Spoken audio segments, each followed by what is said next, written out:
What up guys, a two-hand skittle or Motofish here with Real Experience Ball Reviews, bringing you a review of the all-new 900 Global Xponent. We're at the all-new bowling factory here at Southern Lanes in Douglasville, Georgia, and I'm going to throw some shots on lane 38 with the out-of-box surface and switch to lane 37 with a little shinier surface to show you the difference in the ball motion. But after that, we'll talk about numbers, and I'll see you guys in a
So hope you enjoyed seeing how my ball is laid out with all three drilling methods, and if you didn't pay that close of attention, I'll put them all up here right now for everyone to see. We just thought it was a generally good idea to show everyone how our balls are laid out in their own drilling methods, so we hope you guys appreciate that. But now on to the Xponent. We have the Reserve Blend 701 solid reactive cover stock mixed with the Shrapnel 2.0 symmetrical core, the Shrapnel core being originally in the Ordnance C4.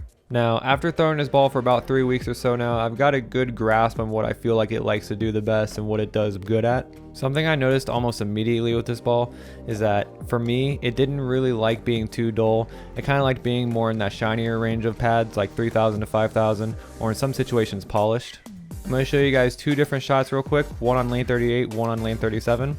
On lane 38, it will be the out-of-box finish, and on lane 37, I'll have it a little shinier, just to show you guys the difference in ball motion with the different surfaces. So this is the out-of-box finish with the Xponent. You can see this ball kind of slow down a little quicker and roll through the pins more forward, and now we'll be going to lane 37. And with this shinier surface, you can really see it get about a half foot farther down the lane before it makes its move, and it still drives through the pin deck because it saved its energy a little longer and didn't roll so early with the box finish, or a little duller surface. So where does this ball fit in exactly in the lineup? So let's say you're building an arsenal and you need a ball or a core to bridge the gap between small symmetrical to big symmetrical, between a phase 2 and an IQ Tour, for example. This ball fits perfectly in between the IQ Tour and the phase 2. It's a really good bridge for small core to big core, and I really feel like this ball is going to be really versatile when it comes to changing the surfaces and changing your ball roll off your hand, and just all around just versatile, and it's very owner operated. It does whatever you tell it to do. And that being said, I feel like this ball is going to be liked more by rev dominant players who have a hard time getting balls down the lane or have a hard time getting their ball to not see the front of the lane. So I think what I like most about this ball right now is in league or typical wet dry house shot conditions. When I miss left off my hand, that Reserve Blend cover stock still sees the lane in the oil, and when I do miss right, I really like how that Shrapnel 2.0 core doesn't let the ball read too hard off the dry. It's just big enough to where it doesn't ping off the dry, and it's just small enough to where it doesn't die and not go through the pins. So I feel like this ball is going to get the most use on softer patterns or league conditions. It's a great benchmark ball by the numbers and by the ball reaction. I'm pretty sure everyone's going to like this ball, but I really feel like the rev dominant player is going to lean towards it more. And with that being said, I'm going to play some shots with some fan favorites and balls that I feel give a good view on where the Xponent sits, so I hope you guys enjoy.